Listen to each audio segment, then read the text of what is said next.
gym.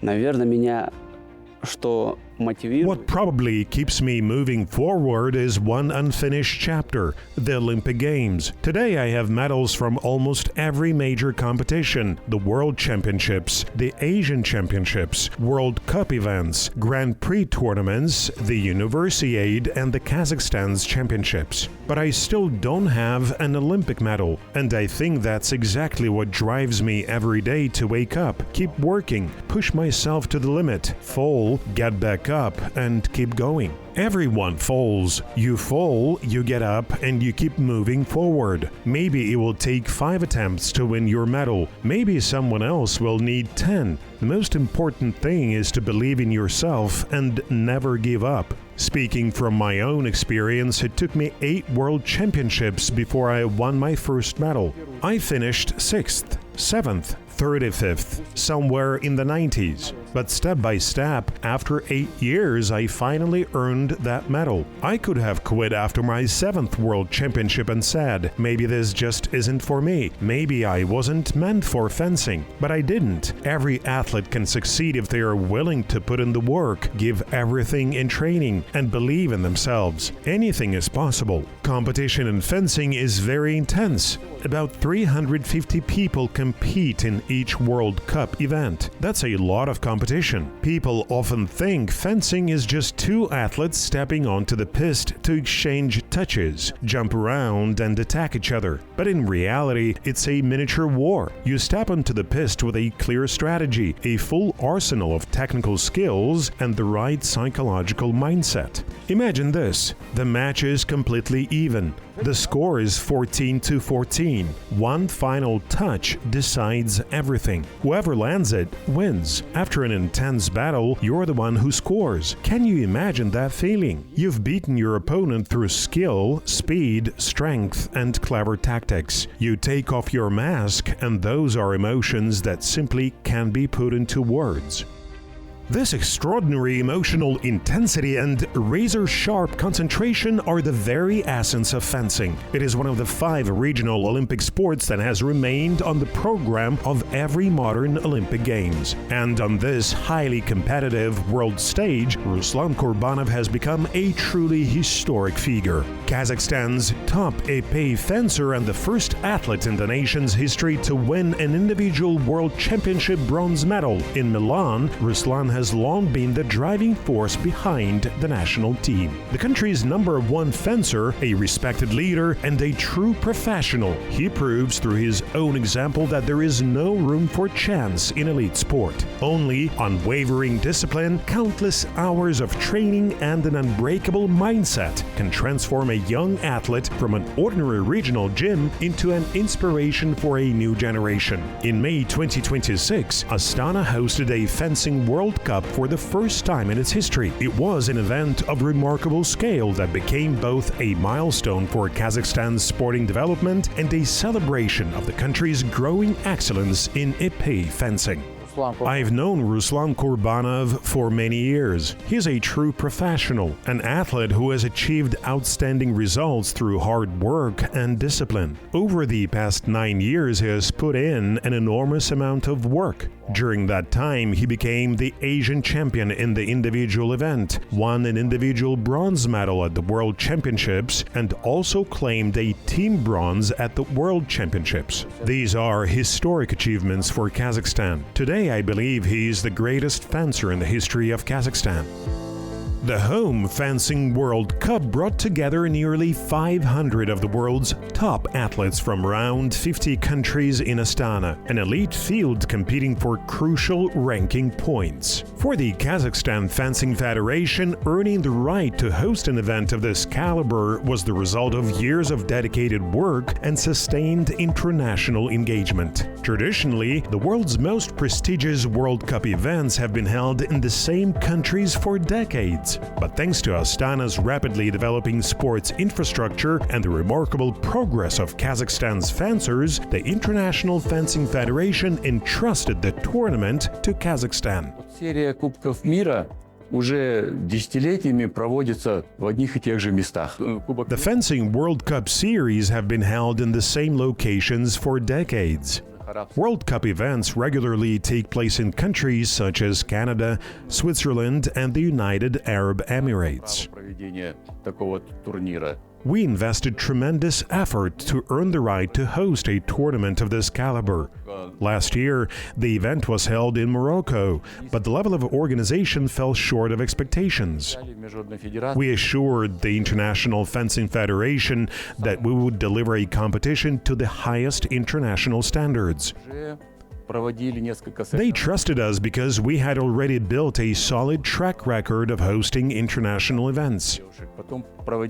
We started with a Junior Women's Sabre World Cup, then organized a Junior Sabre World Cup for both women and men, followed by the Asian Under-23 Championships. Admittedly, all those events were held in Almaty. Astana, however, offers far greater opportunities for staging major international sporting events. Its sports infrastructure is on an entirely different level. That gave us the confidence to assure the International Fencing Federation that we could meet every requirement. Based on the feedback we've received from the Federation's supervisors, officials, and the athletes themselves, we were optimistic that Kazakhstan will retain its place on the World Cup circuit and join the select group of countries that have hosted these prestigious tournaments for decades. Что все-таки нам его оставят, и мы войдем в число избранных стран, в которых уже десятилетия проводится Кубок мира. Competing at home is always something special. The support of your own crowd and having your loved ones nearby gives you incredible emotional energy. At the same time, though, a home event brings enormous pressure. Fans expect nothing less than victory from the leader of the national team, and handling that kind of mental burden is something only truly seasoned athletes can do. Ruslan Kurbanov arrived at his home World Cup in outstanding form, having recently claimed victory at one of the most challenging World Cup events on the series in Heidenheim, Germany. Ruslan's stunning victory over reigning Olympic champion Koki Kano of Japan during the tournament in Astana once again proved that Kazakhstan's fencing program is now capable of taking on the world's biggest favorites on equal terms. It was the first fencing World Cup ever held in our country, here in Astana. Our goal was to deliver the best possible result and attract as many people as possible to discover what fencing is all about. We wanted children and families to come, experience our sport and see it for what it truly is: dynamic, spectacular, and full of emotion. Fencing is much more than just a duel. It's a combination of strategy, technical skill, and mental strength, with every athlete bringing a different style to the piste. My goal was to go as far as possible in the competition, make our fans proud, and show that fencing in Kazakhstan is performed at the highest level. That expectation put a lot of pressure on me. I just had won the previous World Cup in Heidenheim, taken the gold medal, so many people came hoping to see another strong performance. They wanted to watch a Kazakh athlete competing in the semi-finals and the final. Fencing is more than one of the oldest Olympic sports. It is the art of survival, transformed from the era of real duels into the controlled environment of a modern sporting arena. Imagine this: the tip of an épée moves at a speed surpassed only by a bullet, while an entire exchange can be decided in a fraction of a second. Every movement demands lightning-fast reflexes, often too quick for the human eye to follow without the help of ultra-precise electronic scoring systems. In the early days of the Olympic movement, fencers competed with real weapons, and colored paint was applied to the tips of the blades to register a hit. Today, athletes wear high-tech protective suits made from Kevlar, the same material used in body armor, while sophisticated electronic equipment detects every touch with millisecond precision.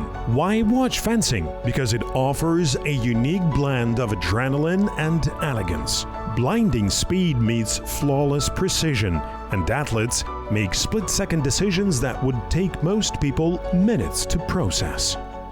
There are many different styles of fencing. Take the Italian style, for example. They have their own fencing school. Then there is the Japanese style, the Soviet school, the American, the Hungarian. Each one requires a different technical and tactical game plan. You have to prepare specifically for the opponent standing in front of you, and then execute that plan. At this level, everyone is an elite athlete. That's when fencing becomes chess in motion. You make a move, your opponent answers. You set a trap, they set one of their own. You counter with another, they respond with a different action. It's a constant battle of minds. Most people don't see that because on screen it all looks like a simple touch, but behind every point there is preparation, probing, provocation, and only then comes the final action. A feint, a deceptive attack, a powerful, direct hit. It's a continuous game of strategy. That's what makes fencing so captivating. Imagine the score: 5-5, then 6-6, 7-7, 8-8. We fence to 15. Then it's 9-9, 10-10, 14-14. Everything comes down to one final touch. Whoever scores wins. After an intense battle, you're the one who lands it. Can you imagine that feeling? You've beaten your opponent through strategy, strength, speed, or deception, but in the end, you've won. You take off your mask, and those emotions are impossible to describe. That's why fencers shout after a victory. It's a release of everything: emotion, adrenaline, all the pressure you've been carrying. You take off your mask. You celebrate because you've won. Those are the moments that make sport so special and keep you coming back. You always want to experience that feeling again. But there are defeats too. They're inevitable. In fencing, victory and defeat are always separated by the finest of margins because the competition is so fierce. You can lose 15-14 just as easily as you can win 15-14. And that's exactly what makes this sport so addictive.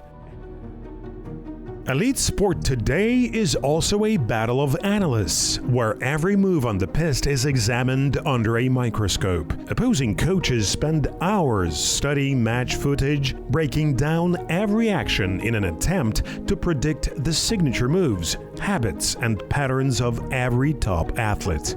In an environment like this, a predictable strategy is a recipe for defeat. Хорошего спортсмена Every good fencer has a signature style, but at the highest level, one style isn't enough. Elite athletes usually have 2, 3, or even 4 different ways of fencing. The reason is simple. Your opponents are constantly studying you. They analyze your bouts, record your matches, and break down every aspect of your technique and tactics. That's why you can never afford to be predictable. Ideally, a world-class fencer should be able to switch seamlessly between multiple styles. Against one opponent, you fence one way. Against another, you completely change your approach. Sometimes you keep your weapon arm back, sometimes you extend it. Sometimes you attack first, sometimes you defend, and sometimes you rely on counterattacks. Every detail changes depending on the opponent. Our goal is to make our fencing as unpredictable as possible. Any athlete can eventually be analyzed, but the less your opponent can read you, the greater your advantage. That's why we are constantly developing new tactics, new combinations, and new ways to surprise them. Новые заготовки, новые приемы. Today, fencing is experiencing unprecedented global growth, with every major international event bringing in together hundreds of the world's best athletes. And Kazakhstan is no longer just a participant in this global battle. It has become one of the sport's rising powers. What was once considered a niche discipline in the country has evolved into a formidable force on the international stage. Kazakhstan's épée fencers now rank among the world's top 5 most established favorites. Да, уже не один год фехтование. For several years now, Kazakhstan has proven that it can compete at the highest level in fencing. We've won medals at the World Championships, some of the most prestigious achievements in our sport. We've also performed well at the Olympic Games. I finished the 6th individually, and our team also placed the 6th. Today we are working with the world's top fencing coach, Alexander Gorbachuk, who guided Japan's team to Olympic gold in both Tokyo and Paris. We've adopted a new training system, and the results came quickly. We've already won a World Cup, finished the 2nd at a Grand Prix event, and claimed a bronze medal at the World Championships. Now when other teams see Kazakhstan on the draw, they know they are in for a tough challenge. Когда видит сборную Казахстана, немножко опасается.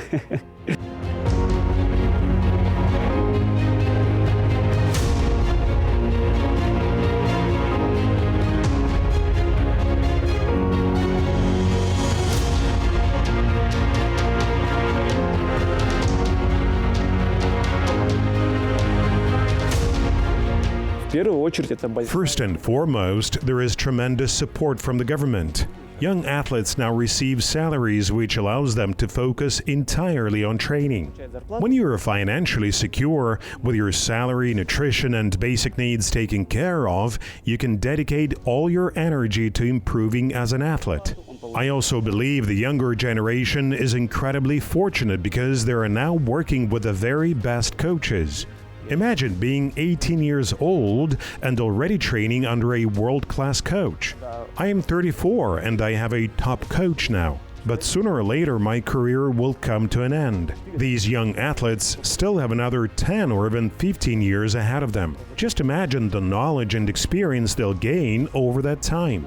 That's why I believe their future is much brighter than ours was. The hardest part for our generation was breaking through the barriers, earning results, securing funding, and creating opportunities. Those doors are already open for today's athletes. They step into a completely different reality, where the goal is no longer simply to compete, but to win Olympic medals.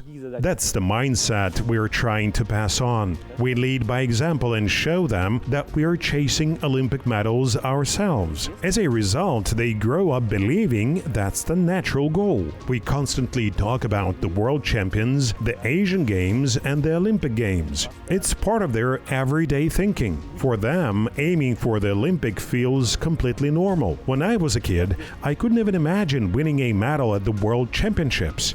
For this generation, the dream is already the Olympics. Олимпиада.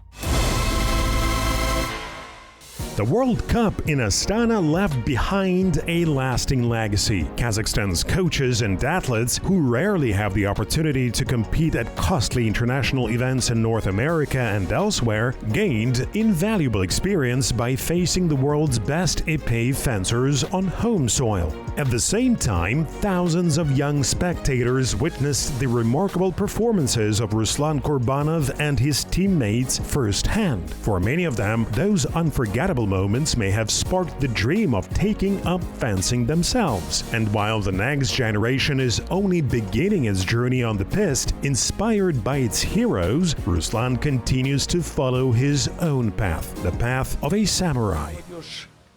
Всегда ориентируется. Young people have always looked up to role models. I've seen firsthand how Ruslan has become one of them. Children and teenagers come up to him for photos, talk to him, and ask him for interviews. That's how it has always worked. Someone has to break through first and then inspire everyone else to follow. такую роль. Right now, Ruslan Kurbanov is doing exactly that, and more young athletes dream of becoming like him. Подростки хотят быть такими, как он. В фехтовании у меня I've gained a tremendous amount of experience in fencing, and I want to pass that experience on. I продуктивно. want to contribute to our people, to fencing, and to sport as a whole, so that it continues to grow. At this stage of my career, my goal is to be as useful as possible and help take our sport to the next level. Максимально полезно. Today, we're steadily climbing toward the top. Our ambition is not to win Olympic medals by chance, but to make them the result of a strong and sustainable system. To build a program that consistently delivers medals at the World Championships and the Olympic Games. Above all, my biggest goal is to help fencing reach its full potential in Kazakhstan. I want to do everything I can to be part of that journey. Хотелось бы вот в этом максимально приложить руку. Today, Ruslan Kurbanov, the captain and undisputed leader of Kazakhstan's national team, enters the Olympic cycle at the peak of his athletic powers. A weapon in his hand, unwavering focus in his eyes, and an insatiable hunger for victory. He isn't just competing, he's setting the standard, dismantling reigning world champions with remarkable composure. For him, fencing is an uncompromising contest of skill, where every touch is earned through strength, intelligence, and speed. At 34, an Olympic medal is not a sentimental ending to a distinguished career. It's a tangible goal, one he's prepared to fight for, defeat the very best for, and ultimately claim the gold.